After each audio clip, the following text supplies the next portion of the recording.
AI is becoming more prevalent in society. Many people are using it for medical and psychological help. Today on Ask Dr. Gill, I want to talk about the challenges with doing that in the general sense, not necessarily in particular products, but the challenges of using AI in terms of medical and counseling assistance. So stay tuned.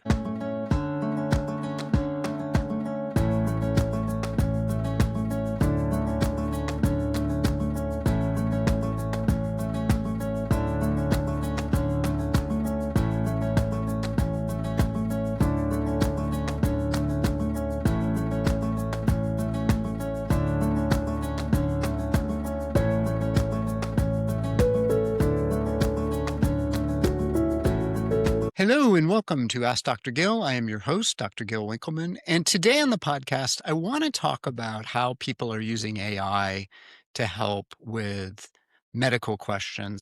This comes up because of a situation that happened with me with a patient recently. And they had basically taken some data and run it through AI and it had created a report. And I looked at it and thought, this isn't right. Like the conclusions aren't right. And so the reason I am talking about this is I think that this is really important for people to understand in terms of what tools can and cannot do. Now, I should give you a little bit of my background. I am not only a physician. Before I became a clinician, I had been a clinician in the psychological field, in psychology, and then I left that before I went to medical school. And in between, I had done computer programming and I was a software architect. And I had actually experimented with very early tools in artificial intelligence. I mean, it was way before the computing power was capable of doing what we have today. And it's like I had actually worked when I was in medical school. I had written several programs to help with decision trees in terms of diagnostics. And they were actually really good. But it it what's interesting is and I'm uncertain if AI can figure this out even today, is oftentimes you can have multiple issues happening and the system will assume that it's one issue.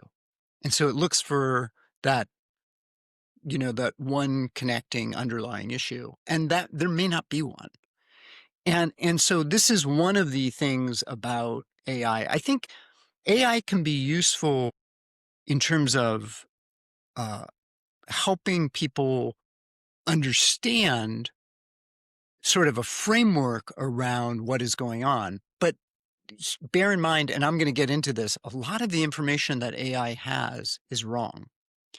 And years ago, I had a research advisor who used to say garbage in, garbage out, meaning if your initial data is incorrect, all of your premises and conclusions from that data will be wrong. And so AI is only as good as the inputs it is given. And the inputs it is taking, some of them are absolutely correct and some of them are absolutely wrong. And it's important to understand that.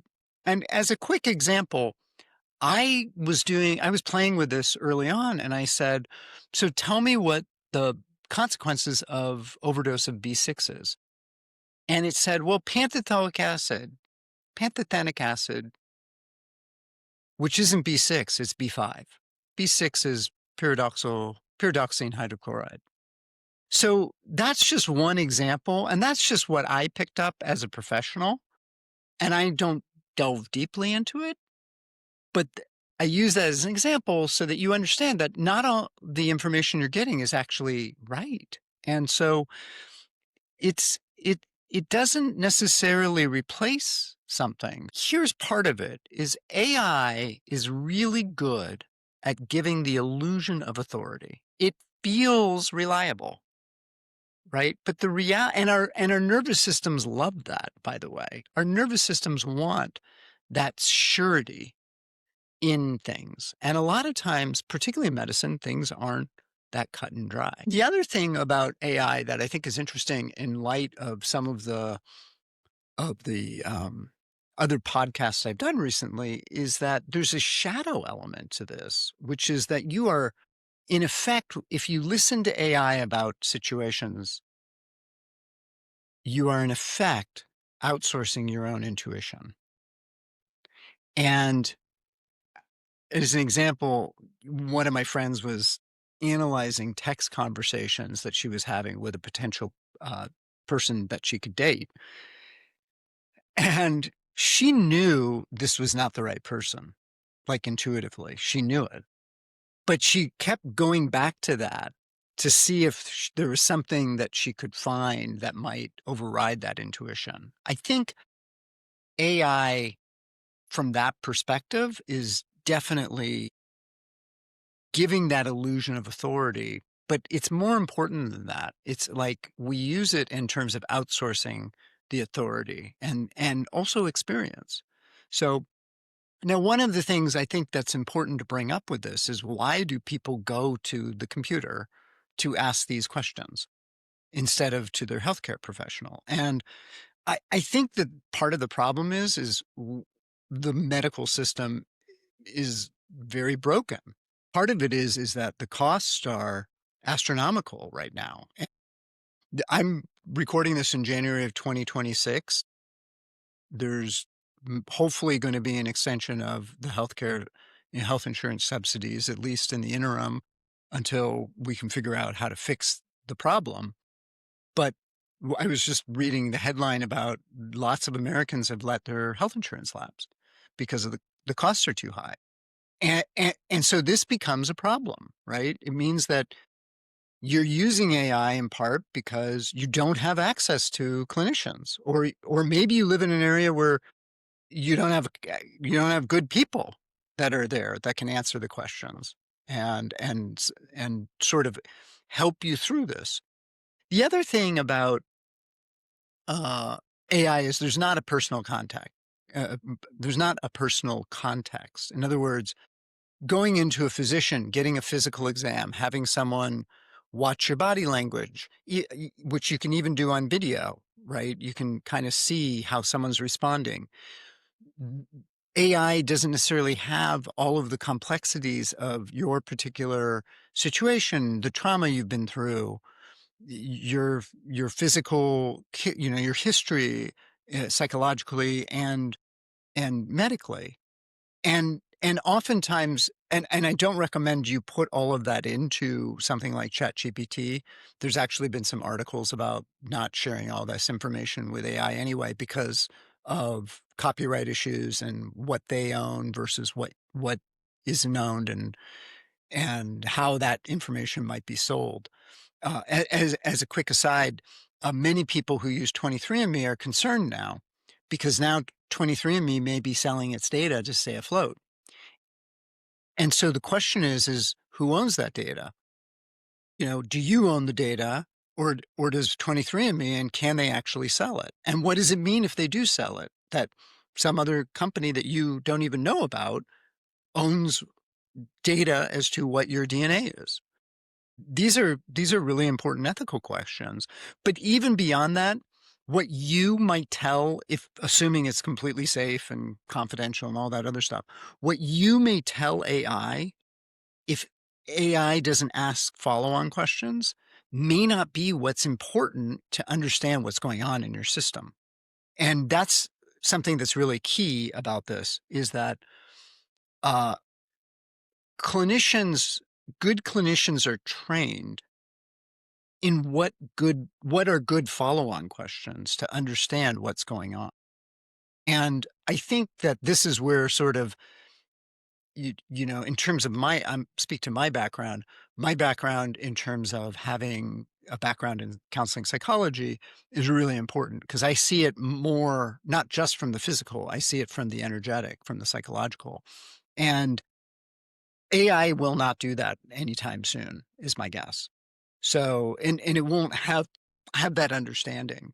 So, and some of my patients say, well, I can use it for lab results. Well, lab values, and I talk about this in my big Eliminate Anxiety course, lab values are not correct. in terms of the ranges. And this is actually a big problem in the medical field because a lot of clinicians don't know that the ranges are wrong. And I talk about zinc. The zinc ranges are completely wrong. They're way wider than they should be. Thyroid, in terms of thyroid stimulating hormone, TSH, the range is zero point 0.5 to 5 officially. That's what the lab governing body has defined it as. If you talk to an endocrinologist that is training, in fact, the board of clinical endocrinologists tried to get this changed because it should be closer to 1 to 2, 1.5 to 2.5, somewhere in there.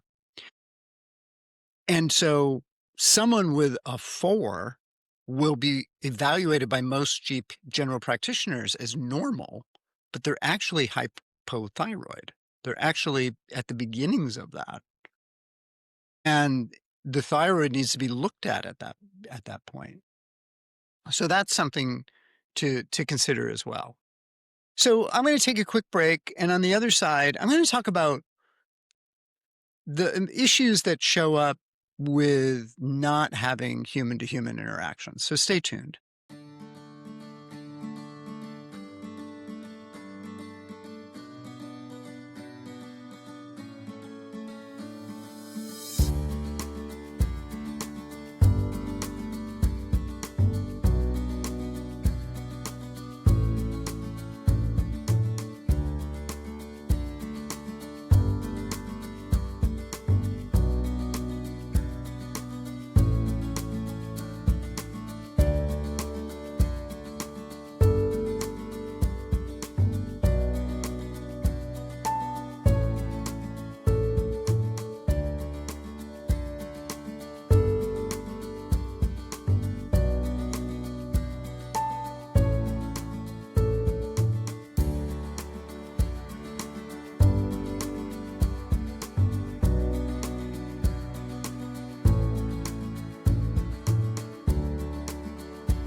Okay. Hello and welcome back to Ask Dr. Gill. I am your host, Dr. Gil Winkelman. And before we jump back into issues with I want to just remind people that if you have any questions or comments, please feel free to email me at info at askdrgil.com, ASKDRGIL. And I'm happy to answer the questions. And if you have a topic that you want to have covered, please let me know. And by the way, if you really like the show, make sure you hit like down below and give it a thumbs up, whatever it is. Those are really helpful. I'm really trying to get the word out in terms of my offering of the podcast because I think there's good value here. At least I hope there is. So first off, before we jump in, what is AI good for? And I think sometimes AI, what it can be good for is translating medical jargon. I will say that. So oftentimes people go to a physician and the physician, like we're trained in it's basically another language. And we we are speaking it after 4 years of medical school and practicing for a long time, very fluently. And one of the things I like to think I am good at is explaining these things, these complicated ideas, like, for example, methylation. If you've listened to any of my podcasts on methylation, I think I explain it in a way that people understand, but it obviously, maybe you don't get it the way that I'm explaining it. And I think AI can be very, very helpful for that. And although again, there are sometimes things in there that may not be correct, and you would have no idea unless you had training, right? So that's part of it. The other thing that I think AI can be really, really useful for is helping you figure out what it is you need to ask your clinician. And what's interesting is that I've had patients come to me and say, "Hey, I would like to have these whatever lab tests that are done." And they're not necessarily lab tests I normally run. And and so they'll tell me, "I wanna run this and here's why." Well, that is where AI can be useful. And usually I'm in agreement with them when they say that. And so I say, "Yeah, let's run those. Let's see what those come back with." And sometimes I'll say, "I hear where you're going with that, but I would say let's run these other tests first because because 1, they're cheaper for you, and 2, if these are not abnormal, there's no reason to run these other tests. Or if they're not normal, there's no reason to run these other tests." I found that, by the way, with pyrrole disorder, oftentimes we get false negatives if zinc is low. If zinc is low in the blood, you don't really need to run the pyrrole test, in my opinion, because you already know the person's low zinc and you need to treat that. Now, if you treat that and they're not getting better, then you might run the pyrrole test, right? Assuming the symptoms fit still. So, um, so let's talk about where the problem with AI in terms of human to human interaction. And I think that, and there's a whole other side to this in terms of robots that we can get into, but I'll save that for another podcast. There's something about a human to human interaction, even if it's over video, that creates empathy, it creates co-regulation, it creates nonverbal attunement. And I think that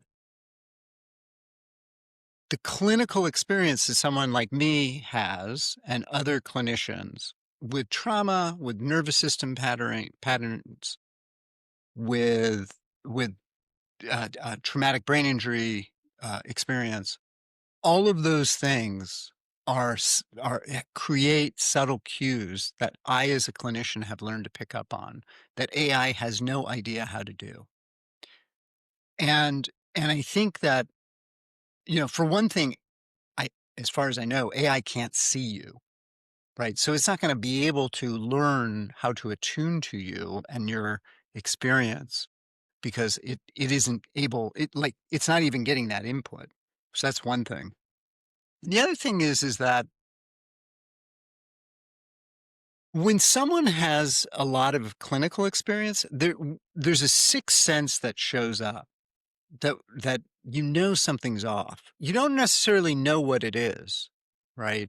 But something's off. And I'll go back to where I started at the beginning, where when I was creating, so the app I was creating that I'm talking about is you would input a lab panel and it would spit out what's going on, why ranges are out of range.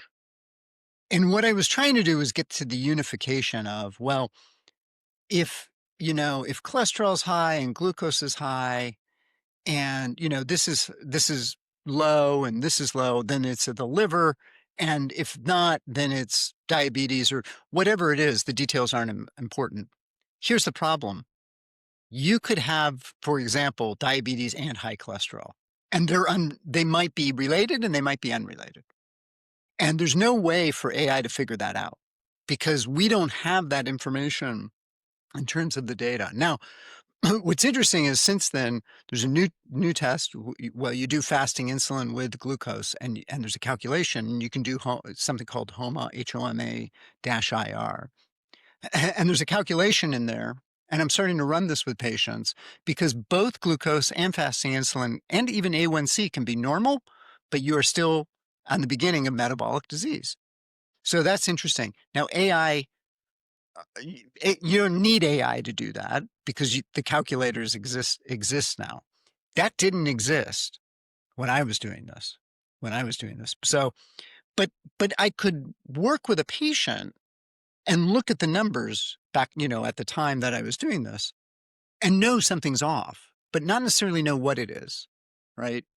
And so oftentimes the the goal of the intelligence is to find a unifying principle, and there isn't always one. And so that's important to recognize. The other thing is that there's ethical considerations. I, as a clinician, carry accountability ethically. AI does not. And as far as I know, none of the systems right now have that kind of ethical consideration. It definitely has some boundaries around it, like things it will and won't say to patients.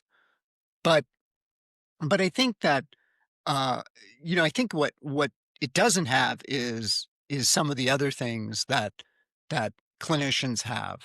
For example, in terms of selling products, or prescribing medications, we have ethical considerations on that. AI doesn't have that. And and so I think that, AI can be useful in terms of gathering information to have the conversation intelligently with your doctor. And that's where I actually appreciate that with some of my clients, where they've said, "Hey, I was doing some research and I found out this." And I can correct them, or really correct the AI when it's incorrect, right? And I'll say that's not correct. I mean, I do this a lot, and you probably have heard me do this on this podcast, because going back to methylation, there's a lot of wrong information about methylation. For example, that everyone with MTHFR needs methylfolate. That's just wrong. That's just wrong. And I can prove it clinically. It's wrong, because I have patients who call me who have been told to take methylfolate, and they said, "I feel much worse. What do I do?" And so there's that. And I would also say that in terms of healing, it requires presence. Sometimes it requires a relationship. It requires accountability. And I think that those are important aspects that you don't get from an inanimate object. And AI is basically an inanimate object. So in anyway, so that's what I have for you today. And I just want to remind people about the workshops and the courses that I'm offering. You can check those out on my website, askdrgil.com, askdrgil.com. I'm actually going to be revamping the offerings here shortly. And and you can also get on my mailing list in terms of, all of the things that I do, because I send out reminders about blog posts. I send out reminders about workshops and course offerings. And you're also free to schedule. Like, you can do that on the website as well and reach out and find out more about my practice. So thanks so much for joining me. And I really enjoyed talking to you about this. And I hope this was helpful. And I wish you the best. Take care.